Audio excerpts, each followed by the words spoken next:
मालिकेच्या येणाऱ्या पुढील काही भागामध्ये आपल्याला जबरदस्त असा ट्विस्ट पाहायला मिळणार आहे. शेवटी सर्वांची प्रतीक्षा संपलेली असते आणि कमळी आणि त्याचबरोबर गौरी ह्या दोघींचीही अशी धक्कादायक भेट इथे झालेली असते. आणि ती धक्कादायक भेट झाल्यानंतर आता कामिनी आणि त्याचबरोबर अनिका ह्या दोघींचा सुद्धा प्लॅन फ्लॉप झालेला असतो. ज्या गौरीच्या मागावर गुंड लावलेले असतात, जी गौरी फक्त आणि फक्त इथे कामिनीला पाहिजे असते, तीच गौरी योगायोगाने आता कमळीसमोर आलेली असते. आणि अशा पद्धतीने मालिकेमध्ये आता खूपच मोठं वळण आलेलं असतं. कमळीसमोर तिची आई गौरी आलेली असते. एवढे दिवस झालं मुंबई शहरामध्ये गौरी आली आहे. गौरीला माहिती कमळी कुठे आहे, पण कमळीला माहिती नसतं की तिची आई मुंबई शहरामध्ये आहे. आणि बघा ना प्रेक्षकांनो, अशा पद्धतीने दोघी मायलेकींची भेट झाल्यानंतर आता जे गुंड मागे लागले होते त्याच गुंडांना दोघी मायलेकींनी चांगलाच धडा शिकवलेला असतो. पण आता ह्या दोघी मायलेकींची भेट झाल्यानंतर पुढे काय होईल, कशा पद्धतीने आता गौरी कमळीच्या प्रश्नांना उत्तरं देईल आणि त्याचबरोबर आता ह्या दोघी मायलेकी त्यांच्या हक्काच्या घरी येतील का, हे सगळं पाहणं फारच इंटरेस्टिंग असणार आहे. तर आता प्रेक्षकांनो, हा व्हिडिओ शेवटपर्यंत नक्कीच पहा. आणि जर तुम्हाला कमळी ही मालिका व्हिडिओच्या स्वरूपात पाहायची असेल तर तुम्हाला एक डिस्क्रिप्शनमध्ये नंबर देते, त्या नंबरला हाय मेसेज करा, 1 रुपया पाठवा आणि झीच्या 3 मालिका तुम्ही व्हिडिओच्या स्वरूपामध्ये 1 रुपयामध्ये पाहू शकता. फक्त दिलेल्या नंबरवर 1 रुपया पाठवायचा आहे आणि त्याच नंबरवर स्क्रीनशॉट शेअर करायचा आहे. तर आपल्या टीमने ही तुम्हा सर्वांसाठी एक आनंदाची गोष्ट आणि एक आनंदाचं काहीतरी घेऊन आलेलं आहे.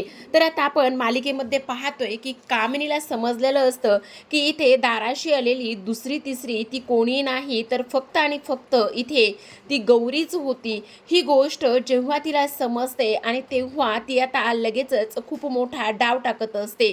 ती विचार करत असते, नाही काही जरी झालं तरी सुद्धा गौरी फक्त आणि फक्त इथे आपल्यालाच सापडली पाहिजे.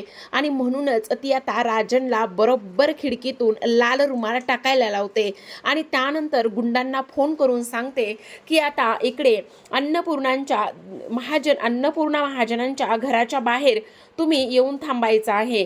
एक डोक्यावर पदर घेऊन एक स्त्री येईल, जवळपास तिचं वर्ष 35 ते 40 वर्ष वयाची असेल आणि तिच्यावर लक्ष ठेवायचं आहे, समजलं. तेव्हा ती लोक म्हणत असतात, ठीक आहे आम्ही तिच्यावर लक्ष ठेवू, पण नेमकं पुढे काय करायचं आहे. त्याच वेळेला कामिनी म्हणत असते, एवढी घाई कशासाठी आहे, काळजी करू नका, पुढे काय करायचे, कशा पद्धतीने ह्या सर्व गोष्टी करायच्यात ना, त्या मी तुम्हाला अगदी बरोबररित्या सांगण्याचं काम करणार आहे. आणि त्याच वेळेला आता इकडे जो काही राजन आहे त्या राजनला ही लोक घेऊन जातात आणि रुमाल टाकायला लावतात. दुसऱ्या बाजूला आपण पाहतो की इकडे आता गौरी ही नयनताराकडे जाते आणि नयनताराकडे गेल्यानंतर आज मला मंदिरामध्ये जायचंय, मला मंदिरातून येण्यासाठी थोडासा उशीर होणार आहे असं ती सांगते. पण नयनतारा विचार करते, आत्तापर्यंत ह्यांनी मंदिरामध्ये जाण्यासाठी माझी कधीच परवानगी घेतली नाही, पण मग आजच ह्या माझी परवानगी का आणि कशासाठी बरं घेत आहेत, असं सुद्धा आता इकडे ती बोलत असते. त्याच वेळेला आता लगेचच गौरी तिथून निघते, पण नयनतारा मात्र इकडे विचारातच हरवलेली असते. गौरी पटकन किचनमध्ये जाते, थोडीशी आवरावर करते आणि ताबडतोब लगेचच ती त्या घरातून बाहेर पडत असते.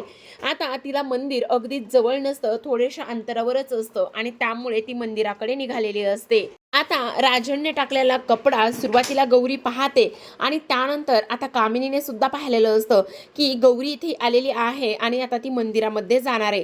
तेव्हा ती अनिकाला म्हणत असते, अनिका मी तुला एक गोष्ट सांगते, ती तू नीट लक्ष ठेव.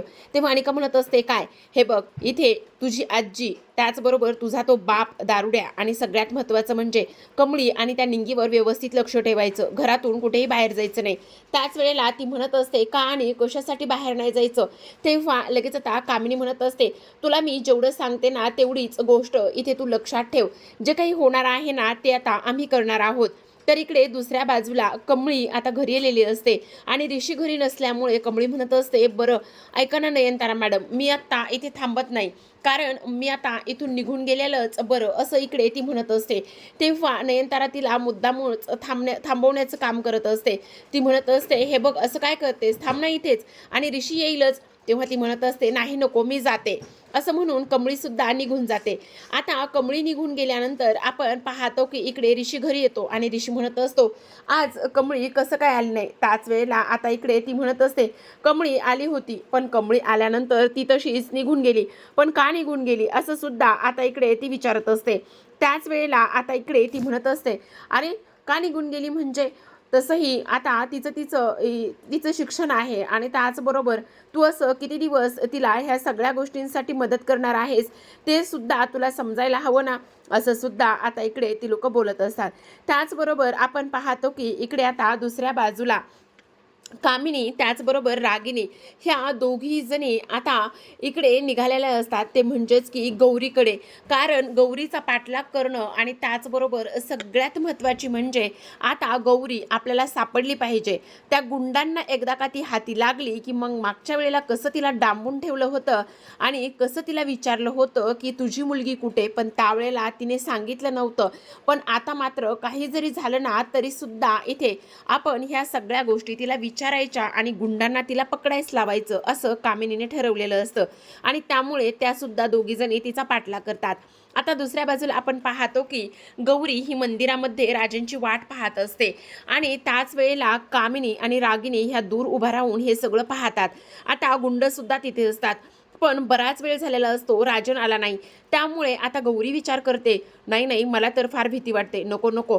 तसंही इकडे मी जास्त वेळ नाही थांबणार आहे, कारण नयनतारा मॅडमला इथे मी थोड्याच वेळ थांबणार आहे असं सांगून आले होते. मी घरीच जाते, बघू नंतर कधीतरी भेटता आलं तर भेटूयात, असं म्हणून गौरी मंदिरातून पळ काढायला लागते. त्याच वेळेला आता इकडे गुंड गौरीच्या मागे लागलेले असतात. गौरी चालत असते, गुंड तिचा पाठलाग करत असतात आणि इकडे दुसऱ्या बाजूला आता कामिनी आणि त्याचसोबत रागिनी हे दोघी जणी सुद्धा तिच्या पाठीमाटे चालत असतात. आता गौरीला थोडासा संशय येतो की तिचा कोणीतरी पाठलाग करतंय, पण कोण पाठलाग करतंय असं ती मागे वळून पाहते तर 3 लोक असतात गुंड आणि त्यामुळे गौरी थोडीशी घाबरते आणि गौरी थोडीशी घाबरल्यानंतर तिला भीती वाटते. आता काय करू, मला तर असं वाटतंय ही कामिनीचीच लोक असतील असा विचार करते. तेवढ्यातच कमळी आता रस्त्याने चालत निघालेली असते. जेव्हा आता त्या गुंडांना इथे कोणाचा तरी पाठलाग करताना ती पाहते, पण गौरीला मात्र ती स्पष्टपणे पाहत नसते कारण गौरीच्या डोक्यावर पदर असतो. त्याच वेळेला आता इकडे ती गौरीच्या समोर जाते आणि म्हणत असते, ओ मावशी ओ मावशी, तुम्ही एवढं धावू नका बरं, ती गुंड तुमच्या पाठीमागे लागलीत का. असं म्हटल्याबरोबर गौरीला आता कमळीचा आवाज ओळखायला येतो आणि तेव्हा तिच्या डोळ्यातून अश्रू ओघळू लागतात. त्याच वेळेला आता कमळी म्हणत असते, मावशी तुम्ही घाबरू नका, मी आहे तुमच्यासोबत, येऊ द्या त्यांना, काय होतंय तर मी बघते त्यांच्याकडे, तुम्ही घाबरू नका, पळू नका बरं, एवढं ऊन पडलंय आणि पळता कशासाठी. त्याच वेळेला आता इकडे ती तिचा हात धरते आणि स्वतःच्या चेहऱ्याकडे गौरीचा चेहरा करते. आता दोघी जणी समोरासमोर असतात. जेव्हा कमळी गौरीला समोर पाहते तेव्हा मात्र गौरी रडायला लागते आणि त्याच वेळेला इकडे कमळीला तर फार मोठा धक्का बसतो. गुंड तर आहे त्याच ठिकाणी थांबतात. आता कामिनी आणि रागिनी ह्या दूर उभं राहूनच हे सगळं काही पाहत असतात. आता प्रेक्षकांनो, अशा पद्धतीने मालिकेमध्ये गौरी आणि त्याचबरोबर कमळी ह्या दोघींचीही अशा पद्धतीने भेट झालेली असते. तर तुम्हाला हा ट्विस्ट कसा वाटला नक्कीच कमेंटद्वारे तुमचा अभिप्राय पाहत राहा कमळी आणि डिस्क्रिप्शनमध्ये दिलेल्या नंबरवर नक्कीच कॉन्टॅक्ट करा आणि व्हिडिओच्या माध्यमातून तुम्ही ही मालिका एन्जॉय